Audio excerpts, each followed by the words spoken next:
The world is not made of atoms, it's made of stories. And what happens when those stories begin to unravel? Welcome to Narrative X, where we dig for the truths buried beneath the tales we tell ourselves. Today, we delve into Chapter 7 of the 5 Buried Narratives, Myra Chen's Duplicate Suicide Note. Imagine a parable, the unwritten ending. In it, a character writes their own final chapter, believing they control their fate.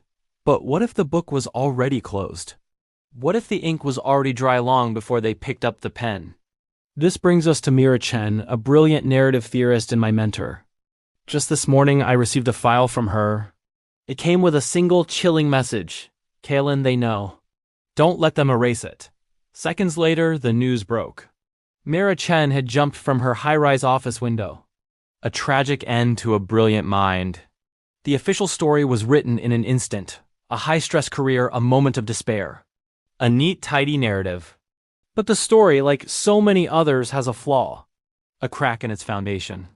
When I got the call from a contact inside the coroner's office, my world tilted. The autopsy report was definitive. Myra Chen had been dead for over 48 hours. She was dead long before she supposedly hit send on that file. She was dead before she supposedly leaped from that window. 2 deaths, 1 person. A duplicate suicide note written by a ghost. The official narrative was a lie, a carefully constructed story designed to cover something up. But what? The answer I knew had to be in the file she sent me. My hands were shaking as I finally decrypted it. It wasn't a document, not a confession, not a warning. It was a single string of numbers. Coordinates. Beside the coordinates was a name, a term I'd only ever heard Myra whisper about in hushed, paranoid tones. The narrative arc. It wasn't a concept, not a theory, it was a place. A physical location where stories, the real, unfiltered, dangerous ones, were buried like treasure or like bodies. This was it.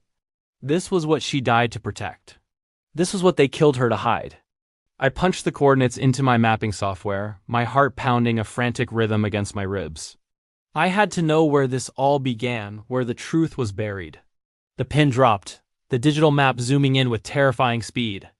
Through cities, across states, down to a single suburban street I knew all too well.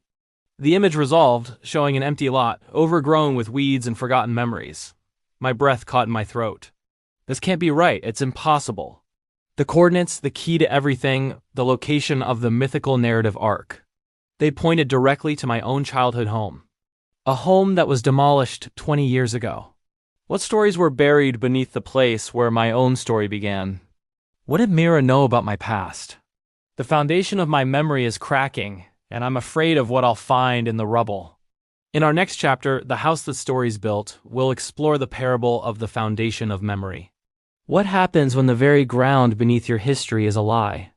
Tag a creator you know whose chapters are vanishing, who feels like their story is being erased. Subscribe to the Tale Prism and join me as we dig. We need to reconstruct ourselves before they write our endings for us. Chapter 8 arrives tomorrow at 2 p.m. Eastern. Don't miss it!